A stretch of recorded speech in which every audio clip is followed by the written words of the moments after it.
Bonjour, voilà de retour pour continuer les séquences vidéo.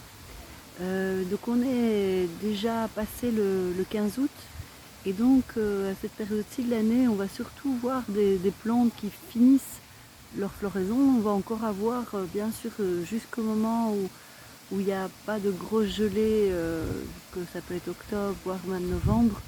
On va avoir encore pas mal de floraison.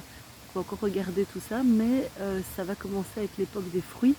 Donc progressivement, je vais mettre mon attention plus sur les fruits. Aujourd'hui, je suis ici à côté d'un petit milieu humide et donc je vais vous montrer quelques plantes de milieu humide.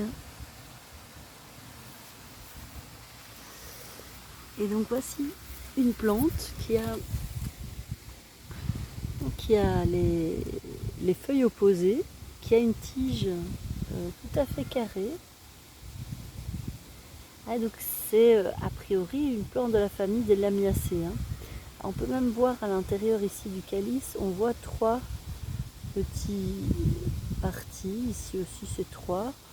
On appelle souvent en fait un tétrachène. Ben voilà, là il y en a quatre. Ici donc à l'intérieur du calice. Donc ce sera quatre akènes, donc quatre fruits secs qui ne vont pas s'ouvrir à maturité. On voit la symétrie bilatérale, donc une symétrie comme nous, avec deux côtés de la fleur.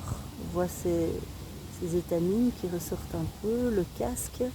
Vraiment des éléments typiques de la famille des Lamiacées, donc toute cette famille avec beaucoup d'odorantes.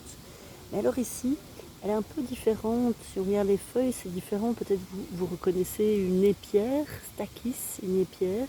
Mais celle-ci, c'est pas l'épière des bois. Déjà, la fleur est déjà d'un rose un peu plus doux, plus pâle. Mais aussi, les feuilles n'ont pas de petites tiges, n'ont pas de petits pétioles. Les feuilles ne sont pas cordées en forme de cœur à la base. Elles sont plutôt oblongues. Elles sont vraiment longues ici et assez parallèles et pointues. Donc ça, c'est l'épière des marais, Stachys palustris. Une plante, d'ailleurs là, on se retrouve dans un milieu humide. On voit, il y a les roseaux. Là, il y a l'étang. On se trouve dans le domaine de Chevetogne. Voilà. Stachys palustris, les pierres des marais. Alors, peut-être que vous savez que les pierres des bois, on peut la consommer, elle a un petit goût de champignon. Elle a le même goût, cette plante-là, mais elle n'est pas du tout toxique non plus, on peut la consommer, mais par contre, elle est beaucoup moins fréquente, donc ne la consommez pas, consommez plutôt les pierres des bois. Donc les pierres des bois, elle a un pétiole, ici il n'y en a pas. Les pierres des bois, elle n'est pas spécialement d'un milieu humide comme ça. Voilà.